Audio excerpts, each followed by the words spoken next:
आइए जानते हैं अन्नदाता निःशुल्क फोन के माध्यम से पूछे गए समस्याओं का समाधान। आज के अन्नदाता हेल्पलाइन में जिस प्रश्न को कार्यक्रम में शामिल किया गया है उसे पूछा है गांव अहरोली जिला बक्सर के किसान सोहन लाल ने। आप बकरियों में पीपीआर बीमारी के लक्षण और उसके उपचार पर जानकारी चाहते हैं, तो सोहन लाल जी आपकी जानकारी के लिए प्रस्तुत है कार्यक्रम का यह अंश। हाँ, बकरी पालक भाई जो भी बकरी पालन शुरुआत करने जा रहे हैं या शुरुआत कर चुके हैं, उनके लिए एक महत्वपूर्ण बात करने की आज कोशिश की जा रही है। इसमें है कि कैसे बकरियों को पीपीआर से बचाएं। पीपीआर मतलब छेरा बीमारी। किसान भाइयों, बकरियों में होने वाली घातक बीमारियों में है पीपीआर। यह विषाणु जनित रोग है जिससे बकरियों में अत्यधिक मृत्यु होती है।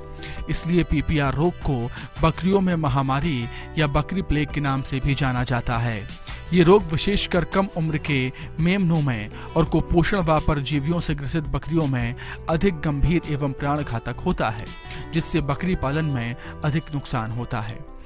छेरा ऐसी बीमारी है, छेरा बीमारी, जिसमें कि बकरियों को सर्दी मतलब निमोनिया बहुत ज़बरदस्त होती है। इसके साथ बहुत ही पतला पैखाना होती है और इसमें बुखार भी बकरियों को 107 डिग्री फ़ारेनहाइट तक होती है, जिसके कारण बकरी क्या होती है कि खाना पीना बंद कर देती है। और ये बीमारी जब भी फैलेगी तो पूरे फार्म में फैलेगी, पूरे एरिया मतलब पंचायत लेवल पर भी फैलती है, पूरे गाँव में। और मरना मतलब आज इन्फेक्शन हुआ है, सिम्टम आना शुरू हुआ, 5-6 दिन में बकरियां मरना शुरू हो जाती है। और आपके पास 10 बकरी है तो उसमें 7-8 की मोर्टलिटी होने की संभावना जरूर बनती है। मतलब कि बताने का एक ही उद्देश्य है कि बहुत ही खतरनाक बीमारी है, जिससे कि अपने बकरी पालक को अपने बकरियों को बचाव करने की आवश्यकता है। बकरी पालक अपने पशुओं को पीपीआर जैसी घातक बीमारियों से बचाने के लिए यदि कुछ पहलुओं पर ध्यान रखें तो काफी हद तक बकरियों को इस रोग से बचा सकते हैं। प्रत्येक वर्ष पीपीआर का टीका दिलवाई जाती है, तो आप अपने ब्लॉक में अपने प्रखंड पशु चिकित्सा पदाधिकारी से के संपर्क में आकर अपने बकरियों को टीकाकरण करवा लें। और नहीं तो अपने भी खरीदारी करके किसी भी अच्छे जो वैक्सीन बेचने वाले हैं, टीका बेचने वाले हैं, उनसे संपर्क करके आप अपने बकरियों को टीका लगवा सकते हैं। ये बहुत महंगी चीज़ भी नहीं होती है। उसके बाद जो 100 ml की वाइल आती है, 100 बकरी का डोज आती है, 1 ml एक बकरी को देना है, वो भी चमड़ी के नीचे पड़ती है। इस तरह से सभी बकरी को एक एक करके आपको वैक्सीन दे देनी है 2 घंटे के अंदर में। इसके बाद क्या करना, अब किस समय बकरी को ये टीका दी जाती है।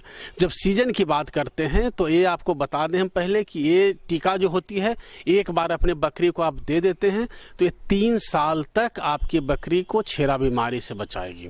और उसमें भी सावधानी बरतने की जरूरत है कि सुबह के समय में यदि टीकाकरण करते हैं तो बहुत बेहतरीन होती है। और सुबह में टीका करने के बाद, टीका देने के बाद कम से कम 2 घंटा तक अपनी बकरी को धूप में नहीं जाने दें, आराम से रहने दें घर पे ही। 2 घंटे के बाद आप उसको छोड़ सकते हैं। कि सभी को कृमि की दवा सुबह में खिला दें 5 दिन पहले।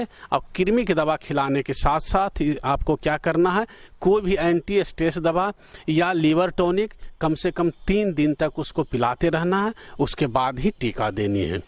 यदि आपकी बकरी पीपीआर रोग से ग्रसित है तो उसे स्वस्थ बकरियों से अलग रख देना चाहिए। बकरियों का बचा हुआ चारा स्वस्थ पशु को ना खिलाएं और अगर बकरी बीमार है तो उसे चराने के लिए नहीं लेकर जाएं। पीपीआर रोग से प्रभावित पशु का इलाज योग्य पशु चिकित्सक से ही कराएं। उसकी नाक की सफाई लाल पोटाश के घोल से करते रहना है। इसके साथ साथ नाक में सरसों का तेल डालते रहें।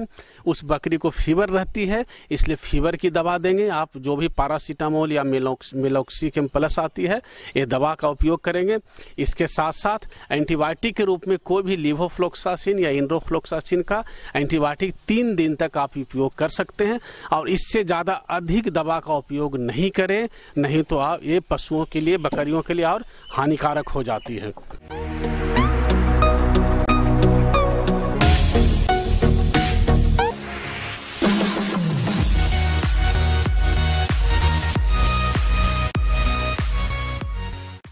एक नजर डालते हैं राज्य के कुछ मंडियों के प्रमुख फसलों के बाजार भाव पर।